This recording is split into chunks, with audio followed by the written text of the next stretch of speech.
সুপ্রিয় দর্শক, আসসালামু আলাইকুম এবং জুম্মা মুবারক। আপনাদের সবাইকে স্বাগত জানাচ্ছি এখনকার আলোচনায়। আপনাদের সঙ্গে আছি আমি সিরাজুল ইসলাম। দর্শক, ইসরায়েলের প্রধানমন্ত্রী বেনিয়ামিন নেতানিয়াহু তিনি জানিয়েছেন পৃথিবীতে একটি দেশ ইসরায়েলকে পাগলের মতো ভালোবাসে। সেটি কোন দেশ যে দেশ ইসরায়েলকে এরকম পাগলের মতো ভালোবাসে এবং আনুষ্ঠানিকভাবে সে কথা ইসরায়েলের প্রধানমন্ত্রী আবার ঘোষণা করেন? তাদের ভালোবাসার ভেতরে কি এমন রসায়ন আছে, কেন এত ভালোবাসেন? এদিকে হোয়াইট হাউসের সূত্র উল্লেখ করে বিভিন্ন গণমাধ্যম, আল জাজিরা, এক্সপ্রেস ট্রিবিউন, এমনকি ইসরায়েলের টাইমস অফ ইসরায়েল পর্যন্ত খবর দিয়েছে যে ইরানের সাথে যে সমঝোতা হতে যাচ্ছে সেটা চূড়ান্ত হয়েছে। এখন শুধু ডোনাল্ড ট্রাম্প সাইন করলেই হয়। তবে এ ব্যাপারে ইরান কি বলছে সেটা কিন্তু একটা গুরুত্বপূর্ণ প্রশ্ন। একই সাথে আজকে ইরান আমেরিকার শত্রুতা এবং ইতিহাসের বাঁকে বাঁকে ইরান কিভাবে আমেরিকাকে এড়িয়ে আপার হ্যান্ডে ছিল বা আছে, এ বিষয় নিয়ে একটা বিস্তারিত আলোচনা আপনাদের সামনে তুলে ধরার চেষ্টা করব। তো দর্শক, আশা করি ভিডিওটা ভালো লাগবে, আর ভিডিও ভালো লাগলে লাইক, কমেন্ট, শেয়ার করবেন এবং চ্যানেলটি সাবস্ক্রাইব করে সাথেই থাকবেন। দর্শক, চলুন শুরুতেই ভারত ইসরায়েল মধুর সম্পর্ক প্রসঙ্গ একটু আলোচনা করি। ইসরায়েলের প্রধানমন্ত্রী বেনিয়ামিন নেতানিয়াহু, যার বিরুদ্ধে গণহত্যার অভিযোগ আছে, যার বিরুদ্ধে আন্তর্জাতিক অপরাধ আদালতের গ্রেপ্তারি পরোয়ানা জারি করা আছে, যার বিরুদ্ধে বিভিন্ন রকমের অভিযোগ আছে, এমনকি দেশের ভেতরে দুর্নীতি করা, স্বজনপ্রীতি করা, ক্ষমতার অপব্যবহার করা এবং তার বিরুদ্ধে ফৌজদারি মামলা চলমান আছে, সেই নেতানিয়াহু জর্দান ভ্যালি সম্মেলনে, একটা সম্মেলন হচ্ছে, সেই সম্মেলনে জানিয়েছেন যে পৃথিবীতে একটি দেশ আছে যে দেশ ইসরায়েলকে পাগলের মতো ভালোবাসে।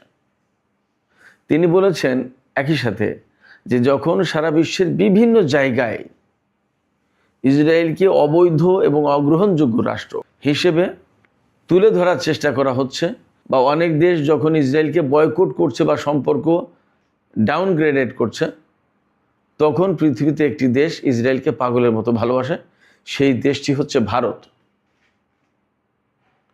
তিনি একদম পরিষ্কার করে বলেছেন। কেন বলেছেন? এবং এই প্রেমটা, এই ভালোবাসাটা, এই যে পাগলের মতো ভালোবাসা, উনি তো বললেনই ভারত পাগলের মতো ভালোবাসে ইসরায়েলকে। তার মানে হচ্ছে যে এই ভালোবাসাটা মূলত ভারতের পক্ষ থেকে।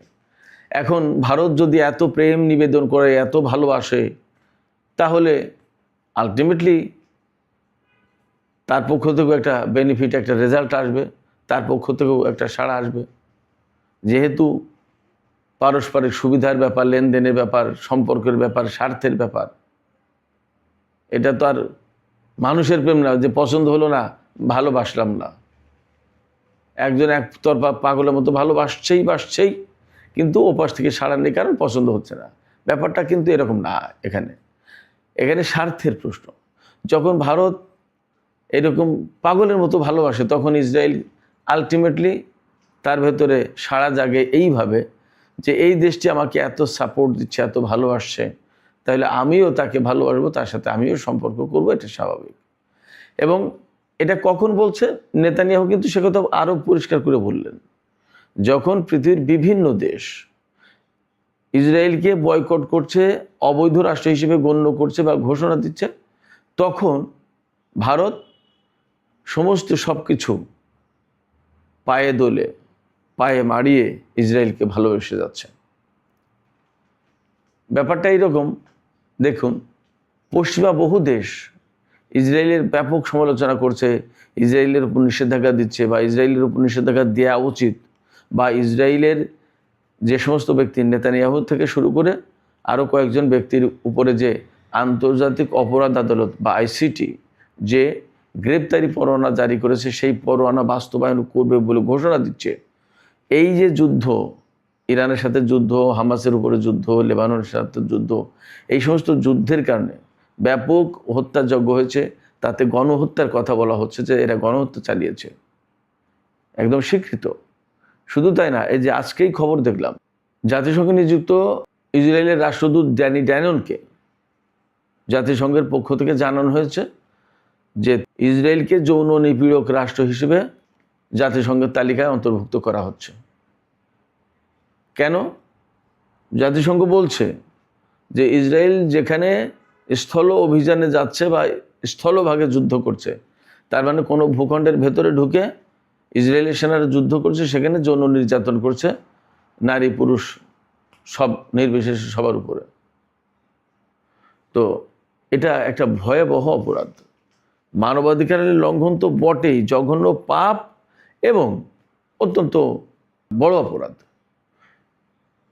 যেখানে জাতিসংঘ থেকে শুরু করে পশ্চিমা বিশ্বের প্রায় সব মহলের সমর্থন পেয়ে আসছে ইসরায়েল, সেখানে এখন জাতিসংঘ সহ পশ্চিমা মহলের প্রায় সবাই ইসরায়েলকে নেতিবাচক দৃষ্টিতে দেখছে তার কীর্তিকলাপের কারণে। যেখানে যুদ্ধ করে ইসরায়েল, সেখানে মানুষকে রাখতে চায় না, একদম শেষ করে দিতে চায়। এই বিষয়গুলো বিশ্ব সম্প্রদায়, আন্তর্জাতিক সম্প্রদায় ভালো চোখে দেখছে না। কিন্তু দুঃখজনক হচ্ছে যে নেতানিয়াহু এই বিষয়গুলো আমলেই নেয় না, গ্রহণই করে না।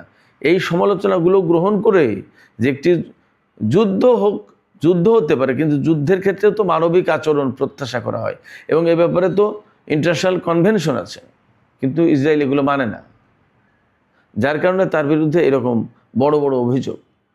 তো সেই জায়গায় পশ্চিমা যে সমস্ত দেশ ইসরায়েল সৃষ্টি করেছিল, সেই সমস্ত দেশের চেয়ে এখন ভারত ইসরায়েলকে বেশি ভালোবাসছে, পছন্দ করছে, তার সাথে এত সম্পর্কটা কেমন? ভারত হচ্ছে এশিয়ায় ইসরায়েলের দ্বিতীয় বৃহত্তম বাণিজ্যিক অংশীদার।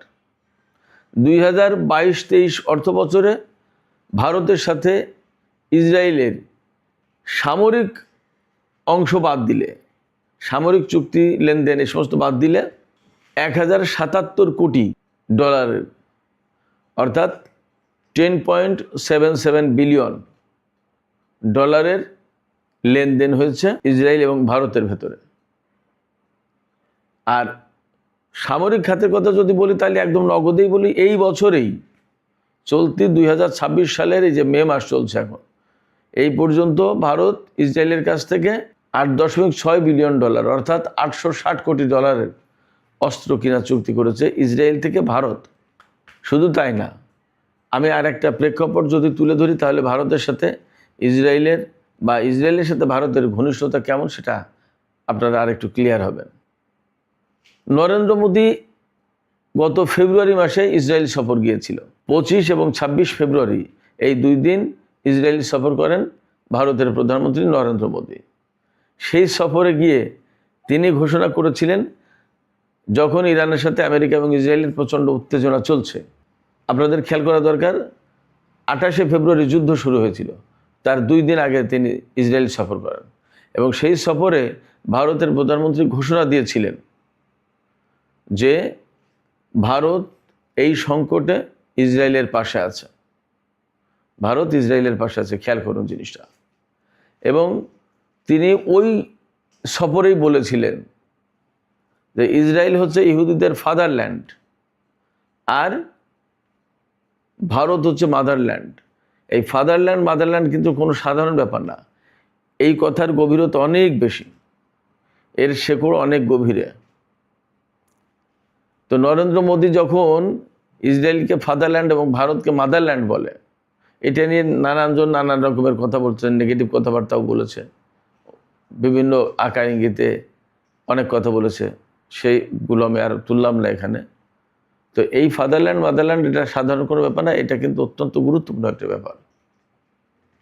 তার মানে ইহুদিদের জন্মদাতা পিতা যদি ইসরায়েল হয়, তাই লালন পালন করেছে ভারত, মা হিসেবে লালন পালন করেছে। সন্তানকে বুকের দুধ খাওয়ায় মা লালন পালন করে না, সেই কথা বলেছেন নরেন্দ্র মোদী। এটা সাধারণ কোনো কথা না। তো ভারতের সাথে ইসরায়েলের বর্তমান সম্পর্কটা যে দ্বিপাক্ষিক লেনদেন তা কী রকম সেটা আমি আপনাদেরকে একটু বলি। এই যে ফেব্রুয়ারিতে নরেন্দ্র মোদী ইসরায়েল সফর করলেন, এই সময় তিনি ঘোষণা করেছিলেন ইসরায়েল এবং ভারত একটা উচ্চাভিলাষী বাণিজ্য চুক্তি করার চেষ্টা করছে। উচ্চাভিলাষী, হাই অ্যাম্বিশাস। এই উচ্চাভিলাষী বাণিজ্য চুক্তিতে কি কি থাকতে পারে তার একটা ছোট্ট ফিরিস্তি আমি আপনাদের সামনে তুলে ধরছি। থাকবে শুল্ক কমানোর ব্যাপার, অর্থাৎ দুই দেশের মধ্যে যে লেনদেন হবে তাতে শুল্ক কমানো হবে। প্রযুক্তি এবং এআই খাতে সহযোগিতা। আপনারা সবাই জানেন এআই এখন সারা বিশ্বে কী করছে। ভারত প্রযুক্তিতে অত উন্নত না যত উন্নত ইসরায়েল। ইসরায়েলের কাছ থেকে এই এআই প্রযুক্তি নিয়ে আরও সহযোগিতা বাড়াতে চায়। সাইবার নিরাপত্তা খাতে দুই দেশ চুক্তি করতে চায়। এরপরে কৃষি এবং পানি ব্যবস্থাপনায় দুই দেশের ভেতরে চুক্তি থাকবে, লেনদেন থাকবে, বহু রকমের সহযোগিতা থাকবে। এছাড়া দুই দেশের মধ্যে ডিজিটাল পেমেন্ট সংযোগ প্রতিষ্ঠা করা হবে। আর কর্মী ও ব্যবসায়ীদের চলাচল যাতায়াত সহজ করার জন্য ভারতের প্রচুর সংখ্যক জনশক্তি ইসরায়েলে কাজ করে এবং ভারত থেকে জনশক্তি রপ্তানি করা হয়। এদের যাওয়া আসার ব্যাপারটা আরও সহজ করার একটা ব্যবস্থা থাকবে। তাছাড়া ভারতের যে সমস্ত ব্যবসায়ী বা ইসরায়েলের যে সমস্ত ব্যবসায়ী তারা দুই দেশে যাতে সহজে আসা যাওয়া করতে পারে সেরকম একটা ব্যবস্থা থাকবে। তো এই যে এত ঘনিষ্ঠতা, অথচ ইসরায়েল বর্ণবাদী রাষ্ট্র হওয়ার কারণে জোট নিরপেক্ষ আন্দোলন যেটা ন্যাম যেটা, তারা কিন্তু এই বর্ণবাদী রাষ্ট্র হিসেবে ইসরায়েলকে বয়কট করত। একসময় দক্ষিণ আফ্রিকা ছিল বর্ণবাদী রাষ্ট্র, এই ন্যাম তাদেরকেও বয়কট করত। তো বর্ণবাদকে বয়কট করেছিল, অথচ ভারত আস্তে আস্তে আস্তে আস্তে আস্তে সেই জায়গা থেকে সরে এসেছে। যদিও ভারত 1950 সালে 1948 সালে ইসরায়েল প্রতিষ্ঠা হয়, 1950 সালে ইসরায়েলকে ইহুদি রাষ্ট্র হিসেবে স্বীকৃতি দেয়, কিন্তু কূটনৈতিক সম্পর্ক ছিল না। 1992 সালে কূটনৈতিক সম্পর্ক প্রতিষ্ঠা করে ভারত ইসরায়েলের সাথে। আর নরেন্দ্র মোদীর আমলে এসে সেই সম্পর্ক একেবারেই রমরমা। এর প্রধান যে কারণ, সেই কারণটা হচ্ছে, আমি ব্যক্তিগতভাবে মনে করি ইসরায়েল হচ্ছে বর্ণবাদী রাষ্ট্র এবং তারা প্রচণ্ডভাবে মুসলিম বিদ্বেষী রাষ্ট্র। তারা মুসলমানদের অস্তিত্ব রাখতে চায় না, এটা একদম সোজা কথা, চোখের সামনে দেখা যায়। একইভাবে ভারতও কিন্তু প্রচণ্ডভাবে মুসলিম বিদ্বেষী আচরণ করে, অন্তত ভারতের অঙ্গনে। পাকিস্তানের সাথে যে কোনো দেশের সাথে তার সম্পর্ক কিন্তু অনেকটা সম্প্রদায়গতভাবে নির্ধারিত হয়। আর যেহেতু তার সীমানার বাইরে সমস্ত সব কিছু নির্ধারণ করতে পারে না, সেই কারণে তার সীমানার ভেতরে মুসলিম সম্প্রদায়, বিশেষ করে সব সংখ্যালঘু সম্প্রদায় ভারতের নিপীড়িত, এতে কোনো সন্দেহ নেই। এটা একদম মশহুর, খুব বিখ্যাত আলোচনা।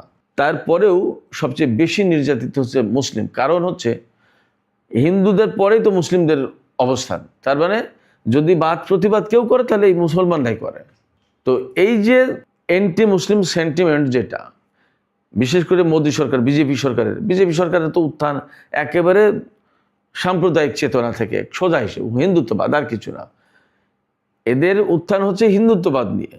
আর ইসরায়েল যে রাষ্ট্রটা, তাদের উত্থান হচ্ছে ইহুদিবাদ নিয়ে। তাই হিন্দুত্ববাদ এবং ইহুদিবাদ দুটো ব্যাপারই উগ্র। আসলে কোনো এইরকম বিশেষ সেন্টিমেন্ট কোনো রাষ্ট্রে রাখতে পারে না, রাখা উচিত না, তাহলে সেই রাষ্ট্র গণতান্ত্রিক হয় না। কারণ আপনি তো আলটিমেটলি হিন্দুদেরকে পেট্রোনাইজ করবেন, অথবা আপনি আলটিমেটলি ইহুদিদেরকে পেট্রোনাইজ করবেন। তো এইটা তো গণতান্ত্রিক রাষ্ট্র হতে পারে না, অথচ ভারতকে বলা হয় বিশ্বের সবচেয়ে বড় গণতান্ত্রিক রাষ্ট্র। তো এই রকমের যে উগ্রবাদী বা সাম্প্রদায়িক চিন্তা, সম্প্রদায়গত যে চিন্তা, এই ইসরায়েল এবং ভারতের দুইজনের একদম মিল আছে, যার কারণে এই মুহূর্তে সবচেয়ে পৃথিবীতে ঘনিষ্ঠ সম্পর্ক ইসরায়েলের সাথে ভারতের এবং ভারতের সাথে ইসরায়েলের। এর একটা বড় কারণ হচ্ছে এটা, কিন্তু ইতিহাস ভিন্ন দিকে ছিল। যাই হোক, সুপ্রিয় দর্শক, আমি এখন ইরান আমেরিকা যে চুক্তির বিষয়টা রয়েছে সেই চুক্তির বিষয়ে আসি।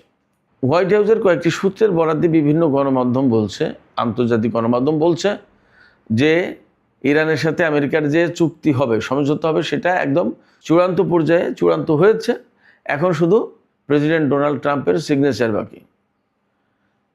যতক্ষণ পর্যন্ত সিগনেচার না হচ্ছে আসলে ততক্ষণ পর্যন্ত বলা যাচ্ছে না যে চূড়ান্ত হলো।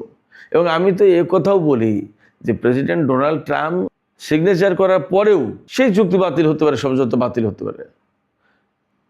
দেখা গেলো যে বাস্তবায়ন করার 7 দিন 2 দিন 4 দিন পরে বললো যে না আমরা এই চুক্তি বাদ দেবো, মানলাম না। কি করবেন, কি করার আছে? কিছুই করার নেই। এটা হতে পারে। আবার প্রেসিডেন্ট ডোনাল্ড ট্রাম্প অনুমোদন দিলেই যে শেষ কথা তা কিন্তু না।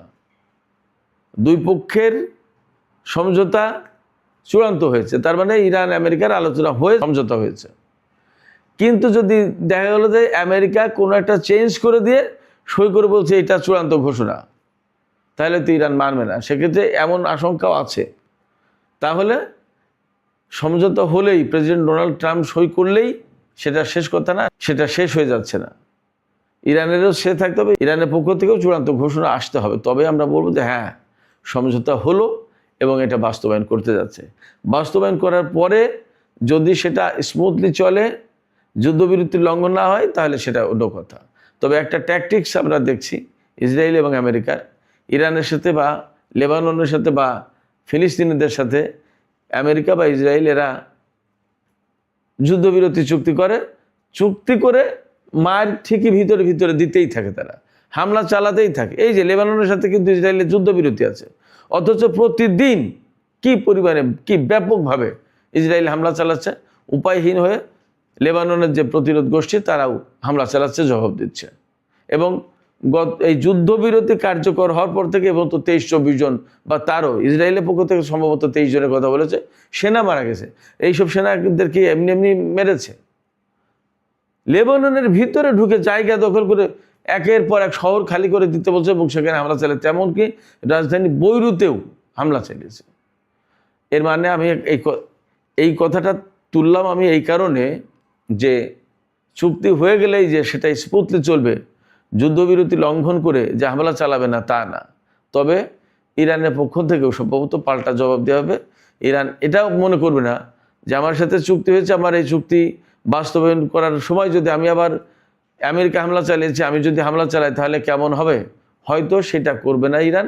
আমেরিকার পক্ষ থেকে ইরানের উপর হামলা করলে ইরানের পক্ষ থেকেও পাল্টা জবাব হবে। ব্যাপারটা এইরকম হয়ে থাকতে, তা সে যুদ্ধবিরতির ভেতরে হোক আর বাইরে হোক। কারণ ইরানের পক্ষ থেকে বক্তব্য হচ্ছে যুদ্ধবিরতির ভেতরে যদি আমেরিকা হামলা চালাতে পারে তাহলে আমরা কেন জবাব দিতে পারবো না। তো এই যুদ্ধবিরতির যে ব্যাপারটা, এটা 60 দিনের জন্য চলবে। অর্থাৎ আনুষ্ঠানিকভাবে এখন যুদ্ধবিরতি 60 দিনের জন্য বাড়ানো হবে যদি চুক্তি চূড়ান্তভাবে সই হয়। এই 60 দিনের ভেতরে ইরান এবং আমেরিকার ভিতরে আলোচনা হবে। তাতে হরমুজ প্রণালী খুলে দেয়া, তারপরে পরমাণু কর্মসূচি এবং ইউরেনিয়াম, সমৃদ্ধ ইউরেনিয়াম, এই সমস্ত বিষয় নিয়ে আলোচনা হবে।